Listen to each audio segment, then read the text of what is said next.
this is Ken, and tonight I'm going to be discussing stick control. And lately I've been working with the book. It's called Stick Control, and I'll have the author for it. I don't have it right at the moment. I have to look it up here. I'm just doing a sort of a preliminary thing. I want to get this information out though.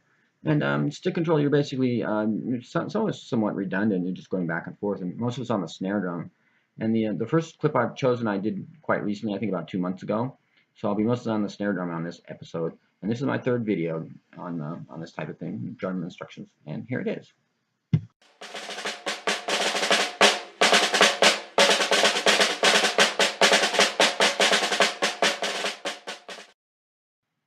Okay, that clip basically demonstrates the use of mostly triplets and a lot of flams. A flam would be an extension or a grace note of the original note that you're playing. So it's like a little note tacked on. You're kind of extending time. It gives you a little more thickness. It's used a lot in set drumming and also in marching drumming. Okay, here's my next clip.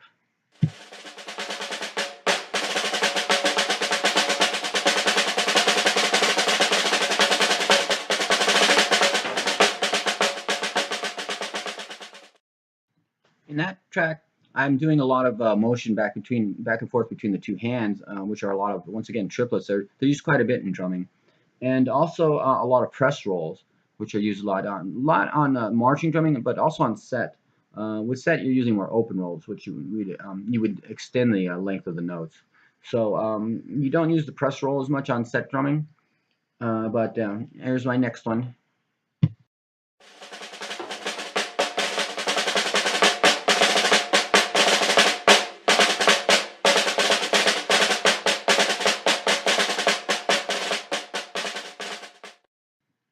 Some of these tracks are repeats, so I'm just trying to use the same thing over to sort of emphasize what I'm doing and for expedience sake.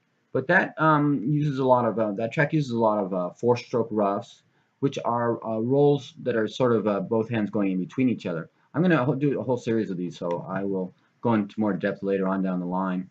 But it also, once again, demonstrates going back and forth between the two hands, which is very important. Both hands should sound exactly the same. That'll give you a real nice sound on the drums. You have to watch your tone with the drums. And using the book Stick Control, once again, I'll have it at the end of the show and the information on it. But using that book, you can really develop this technique very well. Okay, here's the next cut I've chosen.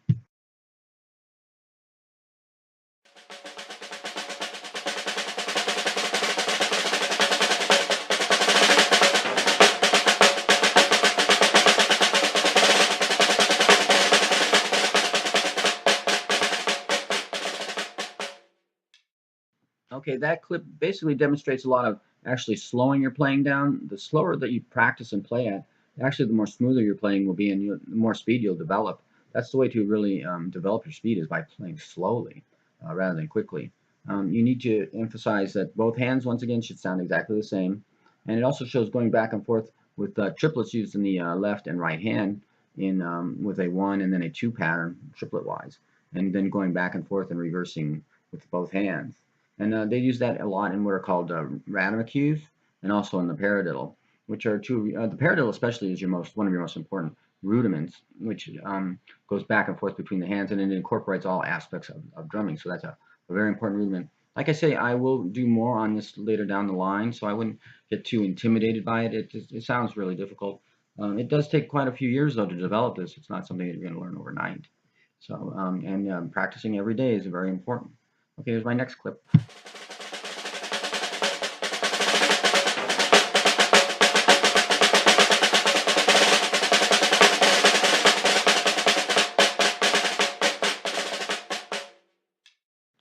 My last cut here is coming up, but the one that I just played basically emphasizes once again that showed a lot of like press rolls, and which are usually 5 and 6 stroke rolls. Those are used quite a bit, and also on the set, especially the 6 stroke roll. This is a very important rudiment to learn, and it's one of your 13 essential rudiments. There's 13 essential and 13 non-essential, and your fifth begins with your flams, and then into paradiddles, and then into flams, and then down the line with other types of rolls and things. There's only 4 things you can play on the drums: upstrokes, downstrokes, drum rolls, and double stroke rolls and single stroke rolls. And that really emphasizes the single stroke roll and bring it down to a slow level. I usually play it around 32 speed on the metronome. And it's very important to play at this speed, and you also should use your left foot to tap with when you're practicing. This will develop a good sense of rhythm. And one should always practice with a metronome. It gets a little boring, and like I say, it can be somewhat redundant, but that's the only way to get there. And like I say, one has to practice every day, even Sunday. I did. Okay, here's my last clip.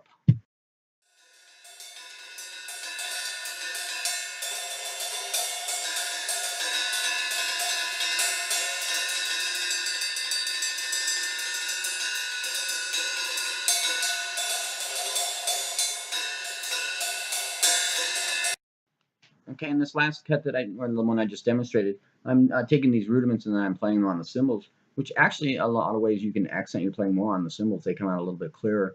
You have a lot more tonality, I think, with the cymbals, and it gives it a lot more tones and things like that.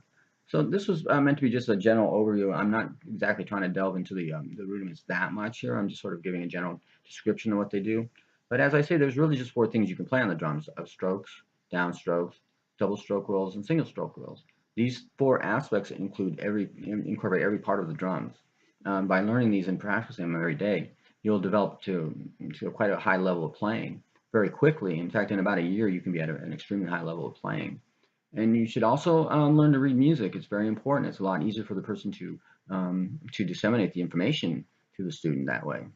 And I have no idea. You have no idea how many doors reading music opened for me. And also the use of graphics. Okay, here's my last clip, and this is it.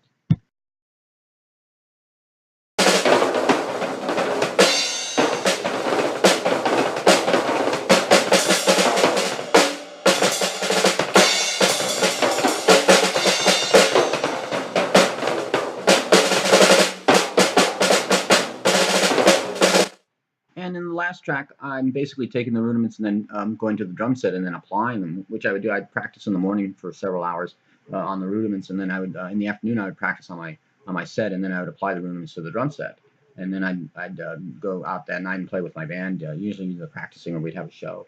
So, but I used to ask my teacher, Mark, why are you showing me all these rudiments? What are you going to do with this on the set? And then he showed me, and I was just stunned by what he could do on the drum set with him. So by learning this, you'll advance your playing quite quickly into like I said, to an extremely high level very fast.